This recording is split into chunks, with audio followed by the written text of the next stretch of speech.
je montre ma tronche aussi. Voilà, famille utopienne. Salut, moi c'est Yasmine. Benjamin. Lola. Moi c'est Thor. Et Pierre. Moi c'est Elsa. Oui, donc bienvenue aux Portes Ouvertes. Comme vous le voyez, ça se passe en ligne. Et du coup, bienvenue à la maison. On va vous montrer les différents espaces et un petit peu de nos projets. Et on espère que ça vous inspirera pour peut-être venir nous rendre visite à une autre occasion ou démarrer un projet ou voilà. Donc voici notre superbe véranda serre récup, très concept, avec une vitre cassée pour laisser passer l'air, des vieilles fenêtres récupérées, enduit terre, voilà, on pensait que ça allait durer qu'un an, mais ça fait déjà 3 ans. Et il y a un banc à l'intérieur pour être au chaud, avec les tomates et tout le reste. Ok, et là-bas c'est la future salle de bain. Je te suis. Donc voilà, maintenant c'est un chantier. Ça va être la toilette, avec une toilette sèche bien sûr. Bah, en fait, si je me mets là, je suis dans la douche, en train de prendre ma douche. Et là, on fait un petit cerf aussi, comme ça on peut mettre comment on dit ça, un baignoire. C'est ça. Ouais.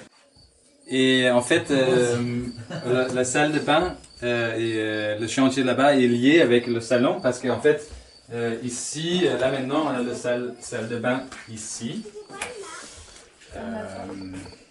Voilà, en fait, oui, ça marche. Peut-être, quelqu'un veut dire que c'est un peu moche, mais quelqu'un veut dire que c'est bien aussi. On va tout casser. On va tout casser. Voilà. So this is the only heat source we have in the house actually, and in the winter it's not really sufficient. If you're right next to it, it's maybe 15 degrees. So if you're in the corner over there, it's super cold. We want to make a poêle de masse, a rocket mass heater, and that's why we want to break down the bathroom. So we can make a nice heater. It's not sure exactly where it is. Maybe it will be here. Maybe it will be here. Bienvenue dans une cuisine collective, donc forcément un petit peu en bordel. On a pas mal de choses pour cuisiner. On a enlevé le frigo, on n'utilise que la cave, on essaye de ne pas utiliser de produits qui ont besoin d'un frigo. Et on adore quand les gens viennent ici pour cuisiner avec nous. Et ça, c'est la chambre des jouets, qui est pas du tout réservée aux enfants, mais à tous ceux qui veulent jouer. Et en l'occurrence, il y a Ada et Lyri. Vous voulez dire coucou pour les gens qui vont nous voir de loin? Ah. Voilà, la salle des jouets, c'est un espace autogéré par ceux qui l'utilisent. Okay, so we go upstairs to another chantier that we are really in the middle of working on. So we would have loved to have worked a lot on this with some of you guys that would come for a visit period, but with this situation we're not able to. So in order to have a mass heater that works well, we need to actually have a house that's well insulated. And now we're then putting in these caissons, these boxes where we'll afterwards we will blow in cellulose. So what the cellulose? This will give us a very nice insulation up here, which means that afterwards we'll have a huge room here that we can use as a yoga room or a music room or a hangout room or I don't know, whatever you can imagine. In here. We are doing the same, in the middle of the same work.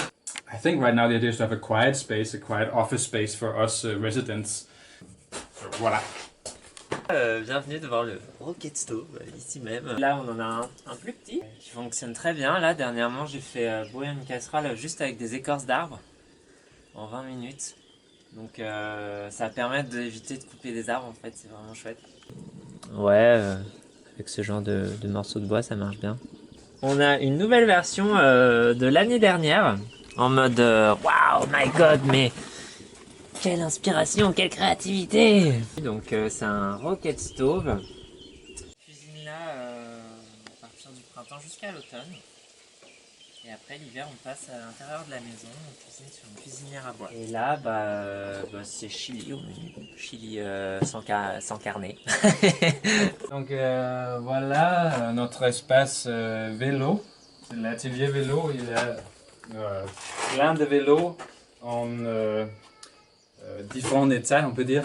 Quand on a des visiteurs, on peut aller 12 ou 15 à la Loire ensemble en vélo par exemple. I mean, there are so many things you can do with bikes. Okay, you can pump them, of course.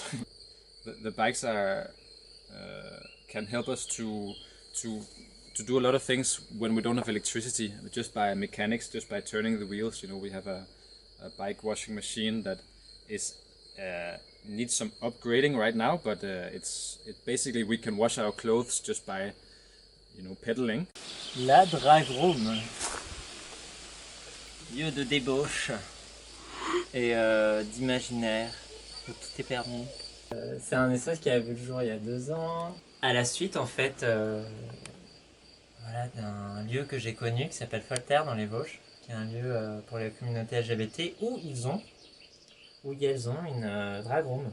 Et en fait, je me dis, mais pourquoi pas aller à Utopia? Et bah ça, du coup, cette partie-là, c'est le free shop, où tout le monde peut venir déposer des affaires et prendre celles qu'ils veulent, ou juste en prendre, ou juste en déposer. Alors les chiottes visiteurs qu'on utilise quand il y a des visiteurs, donc on a même une installation spéciale pour se laver les fesses et éviter de couper des arbres en se torchant les fesses avec du papier toilette. C'est l'autre, sans option lavage de fesses à l'eau. Voilà, un peu de sûr et on n'en parle plus. Ici c'est l'atelier. Alors on fait plein de trucs ici, on travaille le bois, surtout le bois. Et donc c'est aussi un endroit où on a ces différents établis qu'on essaye de garder libres pour pouvoir les utiliser. Tous les outils sont en libre disposition. Et on essaie de réparer les outils qu'on nous donne au fur et à mesure, mais on a un paquet à réparer. Beaucoup de récup ou d'achat de seconde main pour certains éléments dont on a vraiment besoin pour des projets spécifiques. Et ici il y a le petit atelier aussi des enfants, où ils ont des outils plus adaptés à leurs mains et ils peuvent faire leurs petits projets, construire des robots, clouer des clous en motif. Voilà, c'était l'atelier. C'est parti pour le jardin les cocos. On va aller faire un tour auprès de nos petites plantes.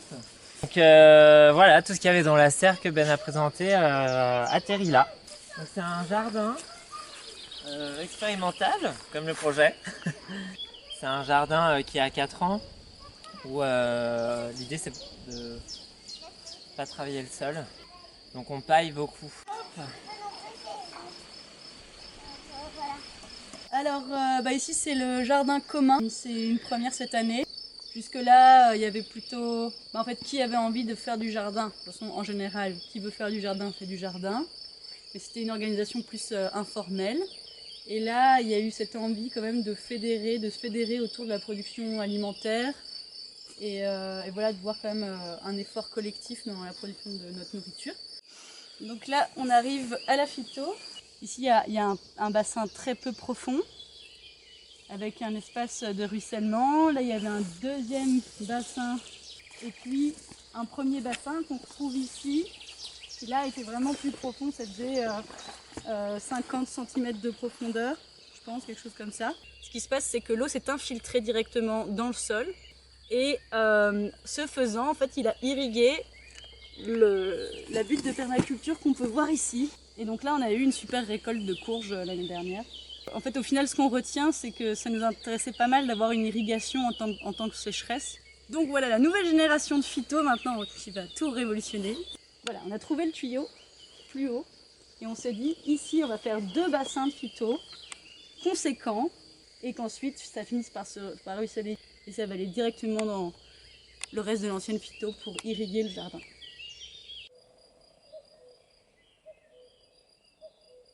Là c'est notre super serre de récup, donc on vient de la faire, on est très content. On voulait faire une serre semi-enterrée mais on a été très feignant, donc au bout d'un moment on en a eu marre de creuser.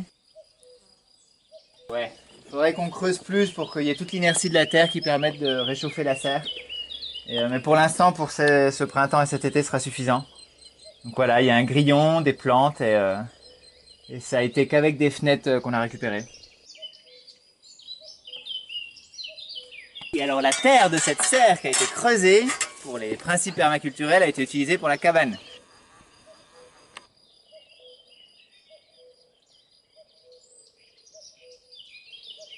Donc voici notre cabane qui se transforme en maison. Et du coup, on a choisi des pneus de récup. C'est pas ce qu'il y a de plus écologique, mais on les a eu gratuitement et ça permet de les réutiliser.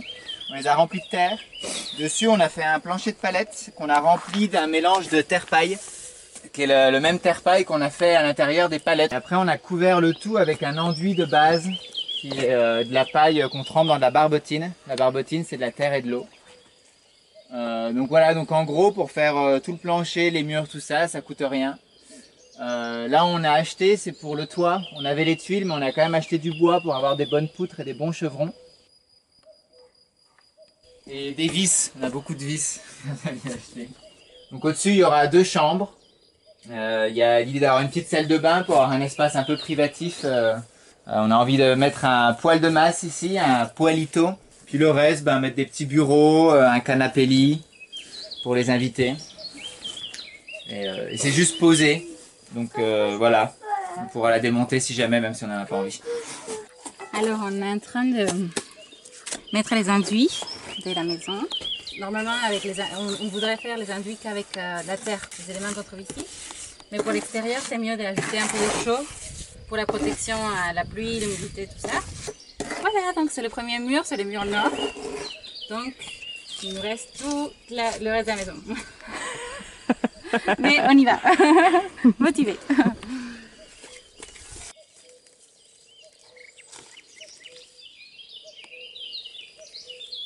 On va au bout du terrain? Ouais, Je monte la forêt jardin? ouais. Allez hop.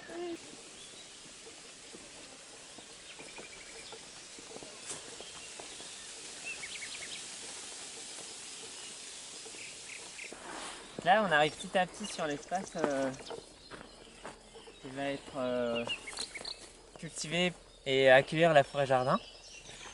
Donc la forêt jardin, c'est un biotope que l'homme crée, pas de toutes pièces parce que c'est en lien avec les dynamiques des espèces sauvages, en prenant en compte la géologie du sol, le climat et les besoins d'une communauté, parce que du coup ça va être construit, créé dans l'optique de fournir une production, qu'elle soit tournée plus sur des espèces médicinales, des espèces potagères, des espèces fruitières. Normalement, bon, la forêt jardin telle qu'on la conçoit, c'est un mix de tout ça. C'est à la fois des fruitiers, des lianes fruitières, des kiwis, des vignes, des buissons, des groseilles, des myrtilles et des herbacées comme l'ail des ours, les ornithogales.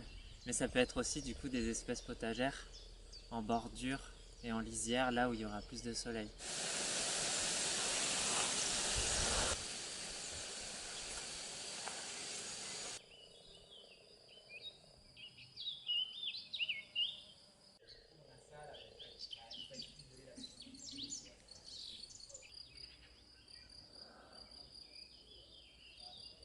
Eh ben, on espère que cette visite vous aura plu. On sait que c'est pas les conditions idéales parce qu'on aurait préféré vous rencontrer et vous avoir ici physiquement.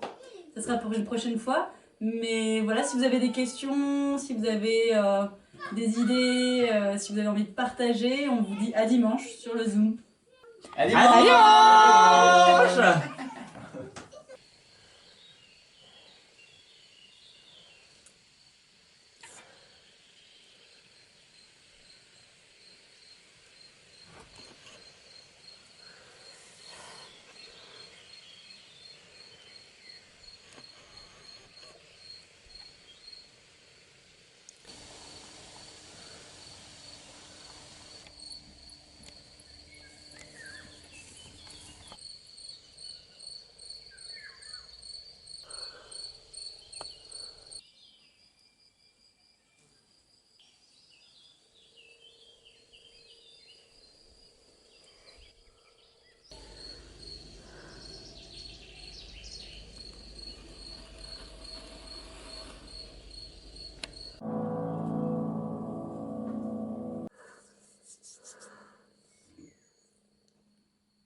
Parce que j'ai fait des beaux plans verticaux, alors ce serait cool.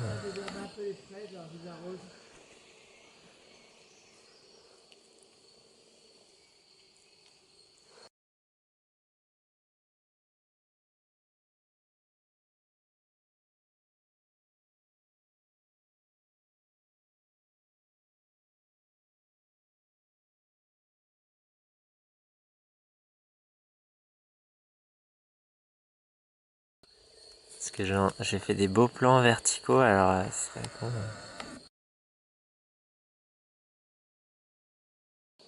J'ai bien donné un peu d'eau aux haricots.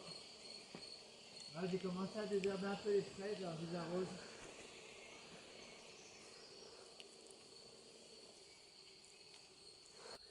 Parce que j'ai fait des beaux plans verticaux, alors ce serait cool.